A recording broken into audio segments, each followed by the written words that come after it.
I was, not sorry, 1952. I was born in 1951 in India, and he left me and my mum behind in India. In the old days, it's quite normal for the father to go away to earn the money and so on. So he came back to Malaysia in about 1952, and by himself. And because he didn't have his own dad, his uncle, one of his uncles, brought him out in the business. And at that time, my grandmother had already divided the property among 5 of her brother-in-laws, and she kept just 1/6 of the property, and the 1/6 then was divided between my father and my uncle. So they really had only 1/12 of the property. Anyway, so I, being born in India, came to Malaysia in Malaya in 1955. So I was about 4 years old when I came, and we came on a rickety little boat from Calcutta to Penang, and we were called the Penang Valas in India because that's where the boat landed, so we called the Penang Valas. Anyway, so I came to Cameron Highlands, went to school here, went to the convent primary school, the Holy Infant Convent Primary School, did my first 6 years of education in Tanah Rata, and then I went to high school in Ipoh because at that time Cameron Highlands did not have a high school. So I went to the Anglo-Chinese school in Ipoh, finished my Form 6 there, and then I moved on to Australia because I always wanted to do medicine rather than business, and so I went to Australia in 1970, graduated, specialized, and so on and so forth, and I still live there. So I've been in Australia now nearly 43, 44 years. How did your family move from the sundry and the provision supply business into the tea business? Oh, that's and very... tell us, some more interesting That's very things interesting. about. My grandfather was quite entrepreneurial.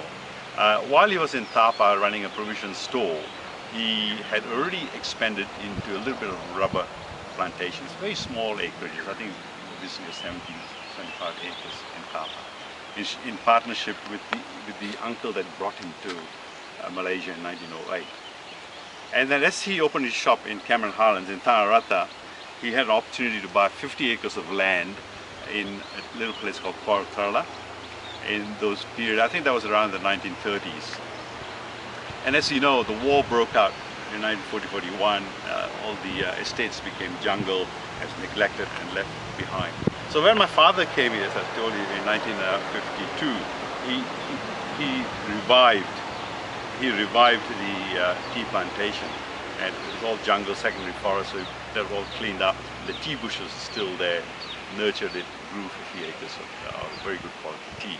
But unfortunately, yes, we got tea plants, we got tea leaves, but we didn't have a manufacturing plant, we didn't have a factory. So during that time in the 50s, there was a federal experimental station in Tanah Rata, built by the federal government for research work on trying to grow various things in Cameron Highlands because of its unique climate in a tropical country.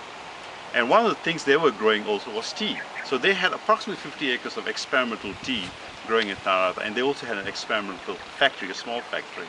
So my father saw the opportunity to use that factory in conjunction with the research people, and bring his tea plants down and put it in that factory, and then crush it and make black tea. So that's how the tea business really started in our family.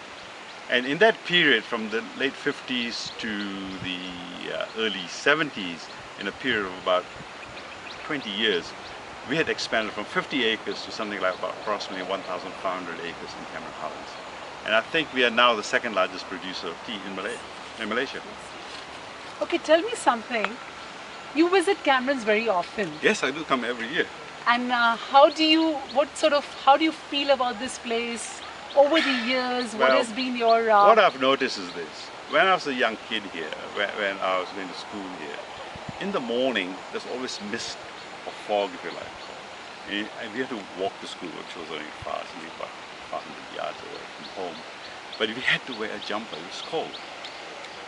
So now what I've noticed is you don't need a jumper in Cameron, almost. Hardly wear a jumper. The temperatures are quite pleasant. It's like the European spring here all the time. The sun's always up and around, temperatures around 25 degrees. But in the old days, I remember the temperature never went past 20 degrees, 22 degrees maximum, I think. And the mornings could get cold, 2-3 degrees. And last time I ever felt the temperature was not in this country, but in a European country.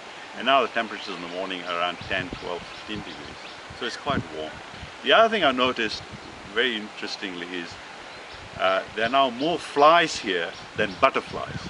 Cameron Highlands is very popular for butterflies, and now only we've got flies here all the time. And that's obviously the reason, because the town has changed. From a small agricultural town only growing tea and some vegetables, it's now growing flowers, and more land is being cut, and more landslides are on the place. There's hardly the long tall trees that I used to go hiding and camping. And every time I drive from Ringlet right up to Kampong Raja, all the land's been cut, all yellow earth now, rivers are silting.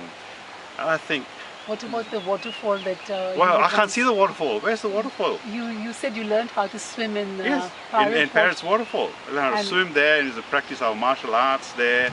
We used to camp in that area. We used to steal bottles of Coke and Fanta and put it under the waterbed, keep it cold, and drinking it. That was great fun. But now you go to Parrot Waterfall, I can't see the waterfall for a start. It's actually the water is rubbish. silted and yellow. And it's a very sad reflection of this town. I think it hasn't been administered well. For short-term gain, I think. We're paying a very, very high price. Okay, thank you very much, Pleasure. Dr. Ashok. Pleasure. Nice meeting you. Dr. Ashok, I was speaking to Dr. Ashok. He's the eldest grandson of Shiv Prasad, and he is just one of the pioneer families in Cameron Highlands.